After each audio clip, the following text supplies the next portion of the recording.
সাজ্জাদ হোসাইন জগন্নাথ বিশ্ববিদ্যালয়ের অর্থনীতি বিভাগের 2019-20 শিক্ষাবর্ষের ছাত্র। যক্ষু নির্বাচনে সবার নজর কেড়েছেন এই প্রার্থী।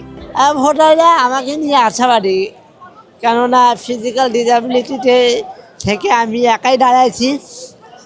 আর আমাকে আলহামদুলিল্লাহ সবাই চেনে জানে, তো সবাই বলতেছে যে ভাই আপনার প্রতি আমাদের আস্থা আছে। শারীরিক প্রতিবন্ধকতাকে পেছনে ফেলে জগন্নাথ বিশ্ববিদ্যালয় ছাত্র সংসদ নির্বাচনে কার্যনির্বাহী সদস্য পদে লড়ছেন তিনি। ওদের স্বপ্ন পূরণে পাশে থাকতে পেরে আমরা গর্বিত। মনোবল আর সাহস নিয়ে এগিয়ে যাচ্ছেন সাজ্জাদ। প্রত্যাশাটাও অনেক। প্রথমবার যুক্ত হচ্ছে, ছাত্রছাত্রীদের অনেক প্রত্যাশা।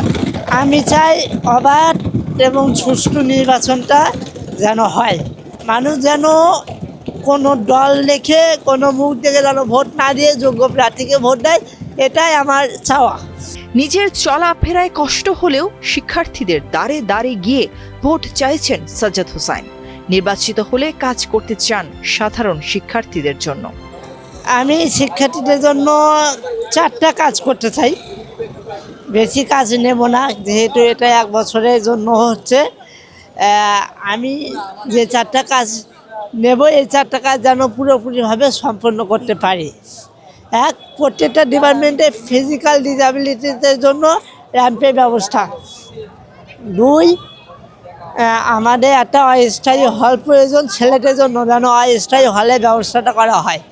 3, আমাদের ডিপার্টমেন্টে শিক্ষার পাশাপাশি যেন আমাদেরকে বাইরের স্কিলগুলো শেখানো হয়, কম্পিউটার, তারপর ফটো এডিটিং, ভিডিও এডিটিং, তারপর স্পোকিং ইংলিশ, এই বিষয়গুলো শেখানো হয়। 4 নম্বর হচ্ছে আমাদের একটা মেডিকেল সেন্টার রয়েছে, এই মেডিকেল সেন্টারে যেন উন্নত মানের চিকিৎসা ব্যবস্থা করা হয়।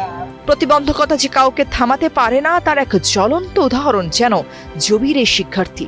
সাজ্জাদ হোসাইন মানে সংগ্রাম, সাহস আর সততা। শিক্ষার্থীদের একটি ভোট হতে পারে পরিবর্তনের প্রথম ধাপ।